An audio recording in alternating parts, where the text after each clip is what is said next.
자, 여러분 반갑습니다. 이번 시간에는 뭘 하느냐 하면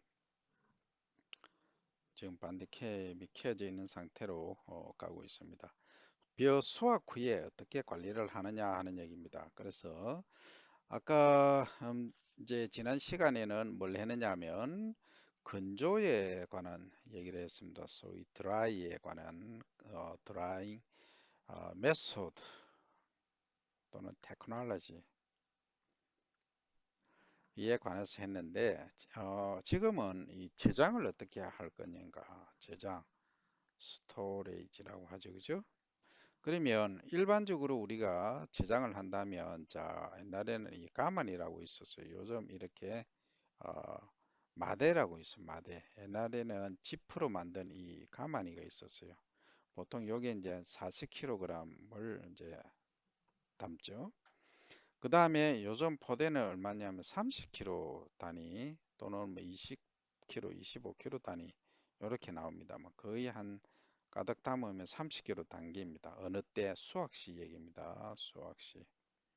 요것은 이제 쌀로 했을 때 쌀 한 가마니가 40kg입니다. 그죠? 그래서 한석 얘기를 합니다. 한석. 한섬이라고도 하죠. 한섬 사실은 쌍시옷을 써야 됩니다. 한섬, 두섬 또는 한석 할 때는 이 40kg 쌀 가마니가 몇 개다? 두 개였습니다. 두 개. 요걸 한섬 또는 한석 이렇게 표현을 했죠. 그죠? 그러면 그 논 면적에 대해서 원래 쌀 얼마나 생산됐노? 하면 몇 섬, 예를 들어서 뭐 한 마지기, 마지기란 말은 200평을 말합니다. 200평이면 3.3 곱하면 얼마죠? 660 제곱미터가 되겠죠. 그죠? 어쨌든 시골에서 쓰고 있는 단위는 마직이란 말을 씁니다. 마직이. 너가 논 몇 마직이고 뭐 이렇게 묻죠. 그죠? 뭐 우리 논은 한 30마직이 됩니다 하면은 30마직이 곱하기 600평이죠. 그죠? 한 마직 그러니까 200평이죠. 그죠? 200평이니까 6천 2, 3, 6, 6천평이죠. 그죠? 6천평이 되겠습니다. 6천평이면 헥타로로 하면 2헥타로가 되겠죠. 그죠? 예, 이렇게 여러분들이 이해를 하시면 되겠습니다. 자, 그러면 옛날에는 이 쌀을 보관할 때 어떻게 했냐면 자, 요 가마니채 이제 이렇게 그 집이 이렇게 있으면 집 앞에 이제 이게 소중하니까 그죠? 이렇게 이제 방이 있고 하면은 여기 바로 대청마루라고 있어요. 대청마루 앞에다가 이렇게 채워놨습니다. 이렇게 차곡차곡차곡차곡 하면은 여기 고양이 한 마리, 두 마리 있고 하면 쥐가 이렇게 잘 못 달라들죠. 이 쥐 피해가 아주 심각했습니다. 그죠? 옛날에 과거는 그랬어요. 그래서 했는데 뭐 고양이를 키우면 고양이가 제일 천적이죠. 그죠? 그래서 보호를 하기도 했습니다만 어 이게 5월 달 정도, 5월 정도 이후부터는 온도가 어떻게 됩니까? 온도가 급격히 이제 상승을 합니다. 상승을 하니까 이게 이제 밥맛이 없어지는 거예요. 그 지방이 산패가 되죠. 그러니까 무슨 얘기냐면 쌀알 속에 있는 지방이 주로 이제 불포화 지방이 많아요. 불포화 지방. 이거 다 설명드릴 수는 없고 불포화 지방은 산소하고 결합을 하면 부패한다. 그래서 그걸 산패라고 합니다. 그죠? 산패가 잘 돼서 묵은 내가 약간 오래된 묵은 살이라고 표현하는다. 그런 냄새가 많이 나죠. 그래서 이 저장을 잘 해야 되는데 옛날에는 이런 시기에 자 보시면 쌀바구미라는 애가 있고 화랑콩나방 그 다음에 장도 이런 애들이 있어요. 여기 잘 보시면 자 쌀바구미라는 애는 칼란드라 오리제 이렇게 되어 있습니다. 뒷내 유충 한 마리는 쌀 한 개를 먹습니다. 가위하고 성충은 100개의 피해를 줍니다. 이 성충은 유충은 기어다니는 작은 애입니다. 그죠? 이렇게 기어다니는 거고 성충은 이렇게 자라냅니다. 그래서 한 마리 성충 한 마리가 100개의 쌀을 피해 주죠. 그래서 1년에 한 서너 번 발생하면 기온이 15도 내지 16도씨로 높아지면 활동이 왕성해진다. 이 말은 결국은 3월, 4월 정도 되면 얘들이 번식력이 강해져서 옛날에 이렇게 쌀 가마니에 저장해 놓았던 쌀을 아주 뭐 거의 뭐 속된 말로 작살을 내버립니다. 피해를 엄청 줘버리죠.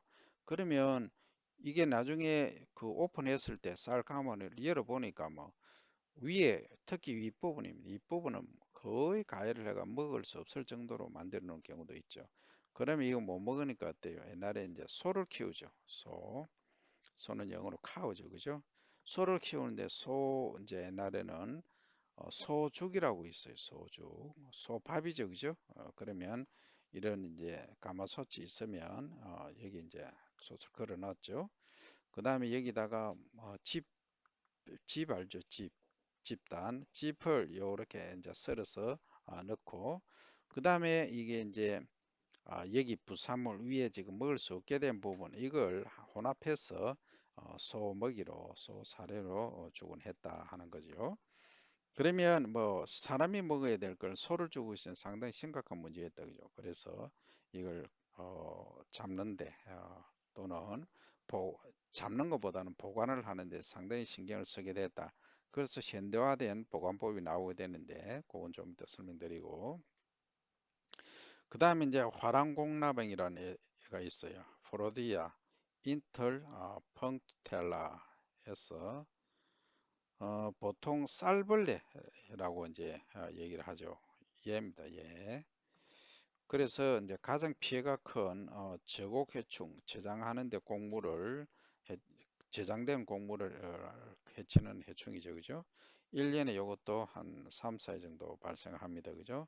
얘는 습도가 높을수록 많이 발생한다. 그러면 주로 이제 여름철 이 집 앞에 이렇게 대청마루 앞에 이렇게 보관해 놨다. 이건 뭐 상당히 심각하죠. 비가 자주 오고 하면은 뭐 큰 문제가 발생할 수 있었다. 그죠?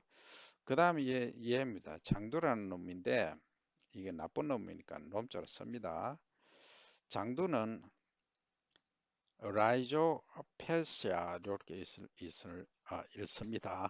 라이조 펠시아 그 다음에 도미니카 페브 이렇게 합니다. 여기는 이제 사이언티픽 네임이죠. 우리가 속명, 종명 이렇게 요거는 맹명자명 이런 거죠. 그죠? 1년 중에 여러 해에 걸쳐서 발생합니다. 그 다음에 이게 삼식성 이렇게 있는데 이게 뭐냐 하면은 이게 안에서 깔과 안에 들어가서 이제 깔과 먹는다 이 소리입니다. 그 다음 번식도 엄청 잘합니다. 특히 곡물을 파 먹어 들어갈 때 많은 가루를 남겨서 가루 존벌레 이렇게 부르기도 합니다. 장도라는 애가 그래요. 이 가루는 다른 해충에게 서식 조건을 또 제공해 주기 때문에 요거 못 갉아먹는 애들도 여기 가루를 이렇게 파내서 가루를 만들다 보니까 가루가 많이 있겠죠. 그러면 다른 해충들을 여기서 못 이게 이빨이 없어서 이거 못 파먹는 놈들도 이렇게 서식을 하죠. 아주 그 피해를 많이 주는 못된 놈이 되겠습니다. 그래서 이 장도의 피해가 이제 심한 경우에는 쌀이 이제 꿀 냄새가 이제 납니다. 꿀 냄새가 여러 가지 색깔이 있는데 약간 묵은 쌀이라는 어, 여러분들이 요즘은 그런 게 안 나오는 게 잘 모르실 건데 쌀이 오래 보관하면은 약간 뭔가 좀 그 약간 찝찝한 냄새 표현을 제가 참 못하겠는데 예, 냄새는 그렇습니다. 그래서 다음에 여러분들에게 한번 보여줄 수 있도록 하겠습니다만 형태는 이렇습니다. 그죠? 그래서 이제 이렇게 이제 이런 애들이 문제가 되니까 현대화된 이제 방법에서는 이제 새로운 그 보관 방법이 당연히 나와야 되겠죠. 그래서 옛날에 초가집이나 기와집 앞에 대청마루 앞에 처마의 밑에 그렇게 보관해 가지고는 지금 될 일이 아니더라 그죠? 그래서 어떻게 이제 보관을 해야 되느냐 하면 컬러를 한번 바꿔 봅시다. 예. 자, 지금은 이제 이렇게 사일로처럼 이렇게 타우처럼 이렇게 생긴 게 이렇게 많이 보일 겁니다. 시골에 가면 이런 큰 타워가 이렇게 보일 겁니다. 이게 이제 그 라이스라든지 발리, 그다음에 위트, 이 소위 이제 미고기죠, 미고. 쌀류죠. 쌀, 벼, 보리, 밀 이런 애들 보관하는 이게 저장고입니다. 저장고, 스토레이지. 이 저장고입니다. 그러면 이 저장고는 어떤 원리로 구성이 되어 있냐 하면 여기서 이제 온도를 몇 도냐 하면 10에서 12도 도씨로 유지를 하는 온도란다. 그 바람이 이렇게 순환을 합니다. 순환을. 그러면 순환 방법은 다양하게 있습니다. 이렇게 돌려가면서 하는 방법도 있고, 그 다음 밑에서 위로 이렇게 순차적으로 하는 방법도 있고, 뭐 다양한 방법들이 있습니다. 그러면 안에 우리가 이 쌀을 채울 때 그냥 위에서 예를 들어서 붓는다고 가정하면, 그러면 여기 부으면 여기 예를 들어서 통로가 있어 입구가 있으면 여기에 컨베이어가 있습니다. 엘리베이터처럼 이렇게 타고 올라가서 요렇게 부어지겠죠, 그죠? 차곡차곡. 그러면 밑에 여기서는 10에서 12도씨의 찬 공기가 이렇게 계속 이렇게 펌핑이 됩니다. 이렇게 올라가겠죠. 그러면 쌀알이 보관되는 층도 어때요? 한 번에 다 이렇게 확 이렇게 막 저희가 있으면 이 층을 뚫고 못 올라갑니다. 그죠? 그래서 중간중간에 이 층을 이렇게 만들어 놨어요. 만들어 놓으면 이걸 통해서 이렇게 순환이 되도록 해 놓는 경우도 있고 지금 아주 다양하게 이제 할 수가 있고 또 이런 경우도 있습니다. 내가 뭐 이거 귀찮으니까 나는 이 안에다가 가만히 그 요즘은 이제 수확할 때 톰백 들어보셨죠? 톰백 이게 이제 이렇게 생겼죠. 이렇게 생겨가지고 이게 이제 그 끈이 있습니다. 그러면 요게 이제 그 뭐라 그러죠? 뭐 크레인은 아니고 촌에서 이제 많이 쓰는 트랙터를 이용해서 여기 딱 날을 걸죠. 그래서 이렇게 이제 옮기고 하는 그런 이제 방법도로 쓰고 있습니다. 그죠? 그래서 그렇게 하면은 이제 어떤 효과를 가져오느냐 하면은 이렇게 이제 옮기고 운반하기 좋죠. 그래서 여기서 이제 여러분들이 그 소비자가 원하는 쌀을 저장하기 위해서 이렇게 이 안에다가 이제 붓죠.